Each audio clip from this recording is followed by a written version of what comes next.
There's nothing that'll make everybody run to social media than the first dusting of snow. Everybody's got to take a picture out their window and post it and just say, like, oh, it's great. Either way, The Drive with Tim Donnelly, 99.9 The Fan. Nothing will actually, this might be the thing that'll get people to social media faster than a snow. The college football playoff rankings came out, the final on Sunday, and Notre Dame not in, BYU not in, Miami is in, Duke not in. There is, quite frankly, this is how I'm choosing to look at it. The rankings are what the rankings are. And what I mean by that is 12 teams get in. The 13th team is always going to be mad. The 14th team is always going to feel snubbed. Someone is always going to be furious. We see it in college basketball every year, right? If you're not winning your conference championship or in, the next 35, I forget how many at large, 31 at large. If you're not in that group, do you really have a leg to stand on as far as being mad? Probably not. Are they mad every year? Yes. So if you're a Notre Dame fan and you're furious, I got you. But somebody was going to miss. Am I glad that the ACC is represented? You're darn right. Why? Because I'm an ACC fan. And I think it's a catastrophe for the conference if they go empty. And it'll never happen again because what we said earlier, they've already, and I believe this was before these rankings came out, they'd already agreed that next year the power conference champions are all in. I assume the ACC will change their tiebreaker scenario so you don't get a 7-5 Duke team in there. So it's whatever it was, number 17 Virginia against number 12 Miami. But that's neither here nor there. That's all about the future.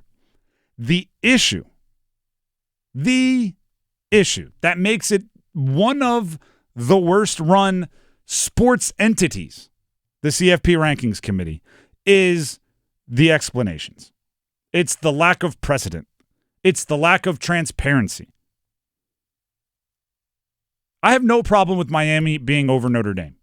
And I wouldn't have a problem having Miami over Notre Dame if I weren't a fan of the ACC, because Miami beat Notre Dame. But if you think it's logical to have Miami be below Notre Dame for every single weekly ranking, only to flip them after a week where neither of them played, that makes absolutely no sense. Why did BYU fall for losing in their conference championship, and Alabama stayed exactly where they are despite losing in their conference championship? And, they also lost to Florida State, who went 5-7 this year, and that game was not close. No, but with the weekly updates, where Alabama was going into the conference championship should have taken in the Florida State loss. Now you lose in the conference championship, you could say, we don't punish people for losing in conference championships because that's still better than everybody that wasn't in their conference championship. Except BYU moved down for playing in their conference championship. So which is it? Can you move down or can you not? Here's Hunter Yurachek, the committee chair on why Alabama stayed in the CFP in the college football playoff after the SEC championship game loss.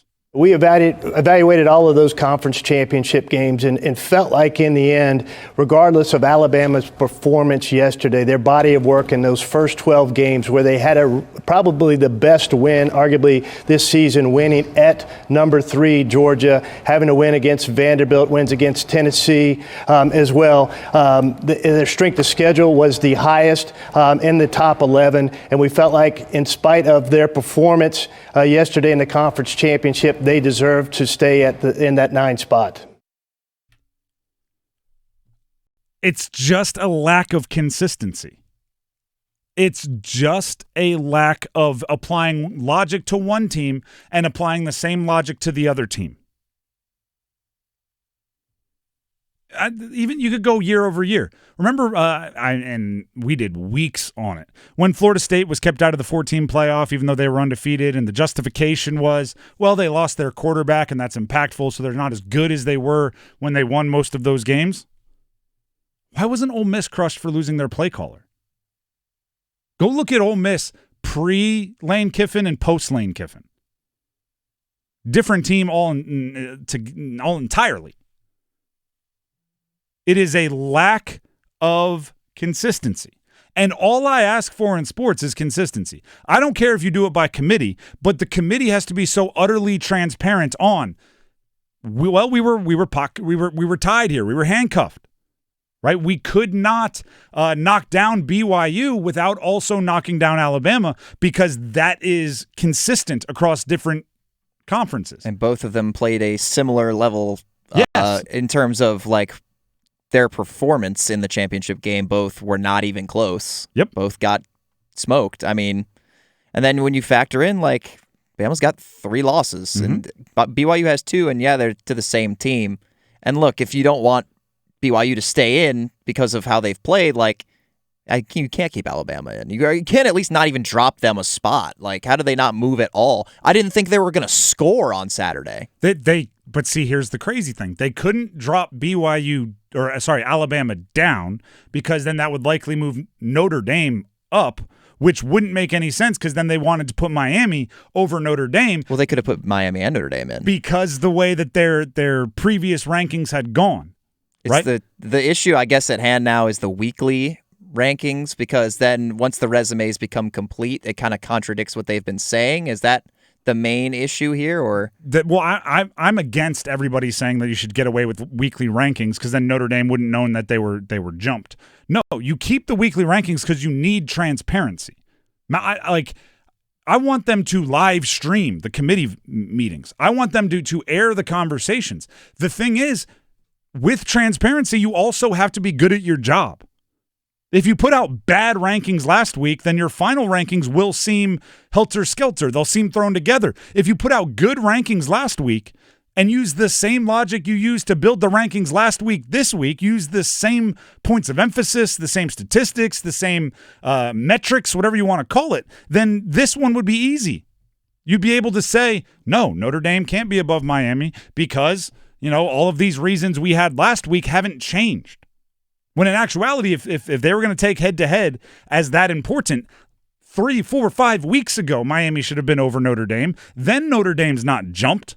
Notre Dame knew all along that the head-to-head was going to hold them back. It's not changing the structure.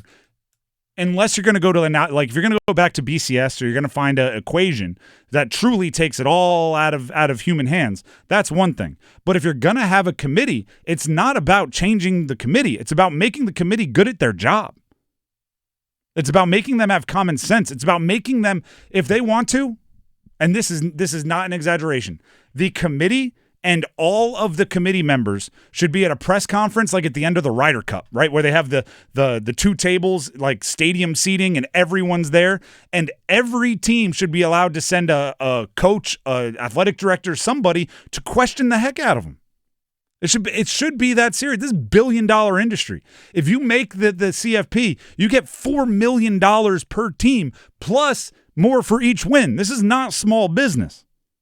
This is not, because we said so, and leave like you're talking to a toddler and you're explaining why they can't have dessert. This is like, people's jobs are on the line. I feel like they didn't question Juracek enough about that Florida State game for Alabama. I feel like that kind of got glossed over in all of this.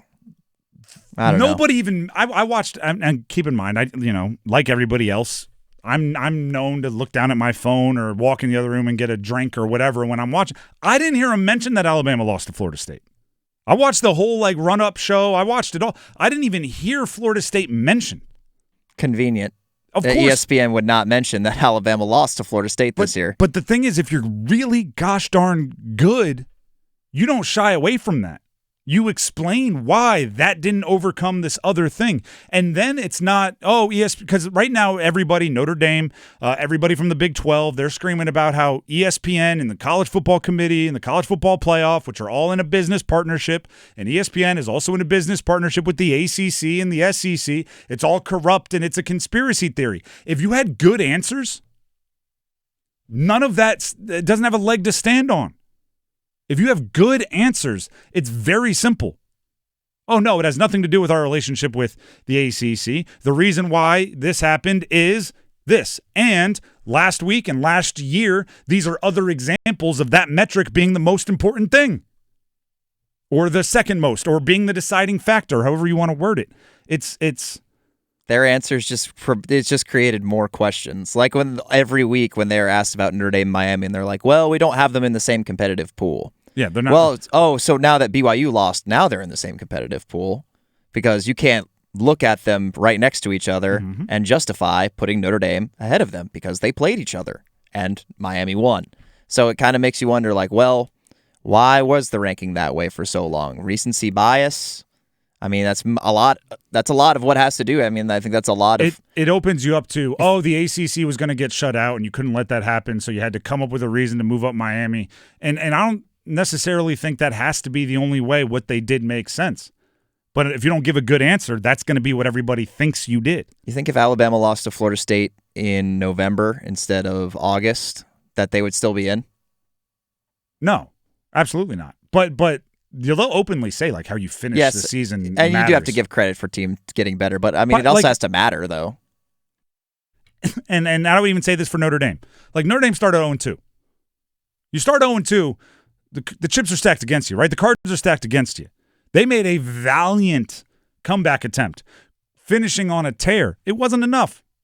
I'm sure that's frustrating, but it wasn't enough. Shouldn't start 0-2.